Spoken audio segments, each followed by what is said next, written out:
పరిశుద్ధులు ప్రియులైన దేవుని పిల్లలందరికీ యేసుక్రీస్తు శుభనామంలో వందనాలు తెలియజేసుకుంటా ఉన్నాను. మామూలుగా మనుషులుగా మనము ఏదైనా కొనుక్కోవాలన్నా లేదా ఏదైనా అరేంజ్ చేసుకోవాలన్నా సరే ద బెస్ట్ ఎక్కడ దొరుకుతుందని మనం ఆలోచిస్తాము, దానికోసం చాలా తాపత్రయపడతాము. అలాగే ప్రియులైన మన వారికి ఏదైనా గిఫ్ట్ ఇవ్వాలన్నా సరే మనం బెస్ట్ది ఎక్కడ దొరుకుతుంది అని కొంచెం ఎంక్వైరీ చేసి చాలా మంచిది వాళ్ళకి సంతోషాన్ని కలిగించేలాగా ఇస్తాము. ఉత్తమమైంది వాళ్ళకి ఇవ్వాలని మనం ఆశపడతాము. అది మనుషులుగా మన ఆలోచన. మరి దేవుని దృష్టిలో ఉత్తమం అంటే ఏంటో బైబిల్ గ్రంథం ఏం చెప్తుందో మనం ఒకసారి చూద్దాం. కీర్తనల గ్రంథంలో దావీదు మహారాజు అంటారు కదా, 54వ కీర్తన 6వ వచనంలో ఆయన ఏమంటారంటే, దేవా నీ నామం అన్నిటికంటే ఉత్తమమైనది, నేను దానికి కృతజ్ఞతాస్తుతులు చెల్లిస్తున్నాను అని అంటారు. అంటే అక్కడ ఆ కీర్తన గ్రంథంలో చాలాసారి దేవుని నామం గురించి, దాని యొక్క గొప్పదనాన్ని గురించి వివరించబడింది. ఆ రోజుల్లో దేవుని నామం పేరిట ఆయన చేసిన అనేక యుద్ధాలు కానీ ఎన్నో రకాలైనటువంటి ప్రజా సంక్షేమ కార్యక్రమాలు కానీ అన్నీ యెహోవా నామం పేరిట అని చెప్పినప్పుడు అవన్నీ కూడా సూపర్ సక్సెస్ అయ్యాయి. అందుకనే ఆయన అన్నిటికంటే ఉత్తమమైనది నీ నామము, నేను దానికి కృతజ్ఞతాస్తుతులు చెల్లిస్తా ఉన్నానని అంటారు. కొంచెం ముందుకెళ్తే మీకా ప్రవక్త ఏమంటారంటే 6వ అధ్యాయం 8వ వచనంలో, మనుష్యుడా ఏది ఉత్తమమో అది నీకు తెలియజేయబడింది అంటారు. 3 చెప్తారు ఉత్తమమైనవి. అదేంటంటే న్యాయము కలిగి నడుచుకొనుట, ఆ తర్వాత కనికరాన్ని ప్రేమించుట, తర్వాత దీన మనస్సు కలిగి నీ దేవుని ఎదుట ప్రవర్తించుట, ఇదే కదా యెహోవా నీ దగ్గర నుంచి కోరుతున్నాడు అని.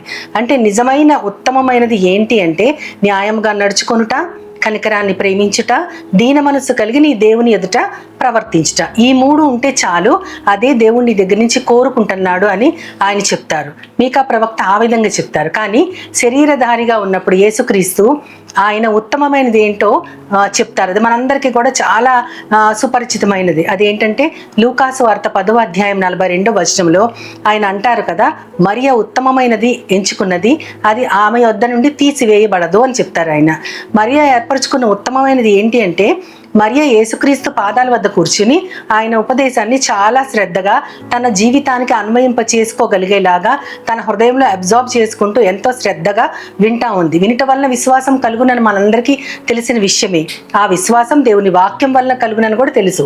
అదే వాక్యాన్ని యేసుక్రీస్తు వారు, ఆయనే వాక్యము, శరీరధారిగా ఉన్న ఆయన ఆ వాక్యాన్ని చెప్తుండగా ఆమె శ్రద్ధగా వింటూ ఉంది. అయితే ఉత్తమమైనది ఆమె వద్ద నుండి తీసివేయబడదు అని ఆయన చెప్తా ఉన్నారు. దానిని ఆయన ఉత్తమమైనదిగా ఆయన వర్ణించారు. కానీ పౌలు గారు ఏమంటారంటే రోమీలకు రాస్తూ, మీ మనస్సు మారి నూతనం అయ్యి మీరు రూపాంతరం చెందాలి అంటారు. మనస్సు మారి నూతనమయ్యి మీరు రూపాంతరం చెందండి, అప్పుడు మీకు ఒకటి లభిస్తుంది అంటారు. ఏంటంటే అది దేవుని చిత్తాన్ని మీరు పరీక్షగా చూసి తెలుసుకుంటారంటారు. దేవుని చిత్తాన్ని పరీక్షగా చూసి తెలుసుకుంటే మనకేమి లభిస్తుంది అంటే 12వ అధ్యాయం 2వ వచనంలో ఏముంటుందంటే, ఈ లోక మర్యాదను అనుసరింపక ఉత్తమమును అనుకూలమును సంపూర్ణమైన దేవుని చిత్తమేదో పరీక్షించి తెలుసుకోండి అంటారు. ఆ విధంగా ఉత్తమము అనుకూలము సంపూర్ణమై ఉన్న దేవుని చిత్తాన్ని మనము తెలుసుకోవాలంటే ముందుగా మన హృదయాలు నూతనమయ్యేటట్లుగా మనము ట్రాన్స్ఫార్మ్ అవ్వాలి, రూపాంతరం చెందాలి. రూపాంతరం చెందినప్పుడు మనం దేవుని చిత్తం ఏదో పరీక్షగా తెలుసుకుంటాం. అదే అన్నిటికంటే ఉత్తమం. ఒక మనిషి దేవుని చిత్తాన్ని తెలుసుకొని తన జీవితాన్ని మార్చుకొని నూతనమైన హృదయంతో ఆయన దారిలో నడవటమే దేవునికి ఉత్తమమైనది. నాదు జీవితము మారిపోయినది,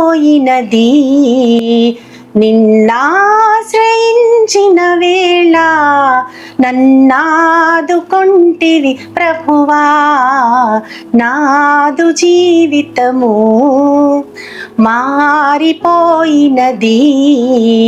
నిన్నాశ్రయించిన వేళ నన్నాదుకొంటివి ప్రభువా. చాలునయ్యా దేవా ఈ జన్మధన్యము ప్రభువా, చాలునయ్యా దేవా జన్మధన్యము ప్రభువా. పాపకూపం విడచి నీ దారి నడిచితి నేను, నన్నాదుకొంటివి ప్రభువా. నాదు జీవితము మారిపోయినది నిన్నాశ్రయించిన వేళ. నన్నాదుకొంటివి ప్రభువా. అటువంటి ఉత్తమమైనది మన జీవితాల్లో దేవుడు దయచేయనట్లుగా ఆయన సహాయాన్ని కోరుకుంటూ చిన్న ప్రార్థన చేద్దాం. మహోన్నతుడా, మహాపరిశుద్ధుడమైన తండ్రి, ఈరోజు మేము తెలుసుకున్నాం తండ్రి, దావీదు మహారాజ్ గారు ఉత్తమమైనది నీ నామం అని చెప్పారు. మీకా ప్రవక్త గారు ప్రభా ఉత్తమమైనవి 3 చెప్పారు ప్రభా. దానికంటే మరి ఏర్పరచుకున్న ఉత్తమమైనది ఆమె యొద్ద నుండి తీసివేయబడదు, అది నీ వాక్యమే అని మీరు చెప్పారు ప్రభా.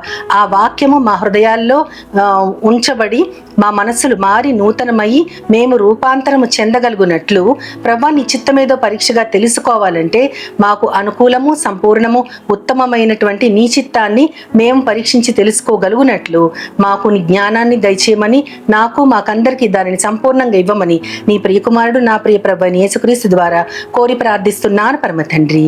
ఆమేన్, ఆమేన్, ఆమేన్.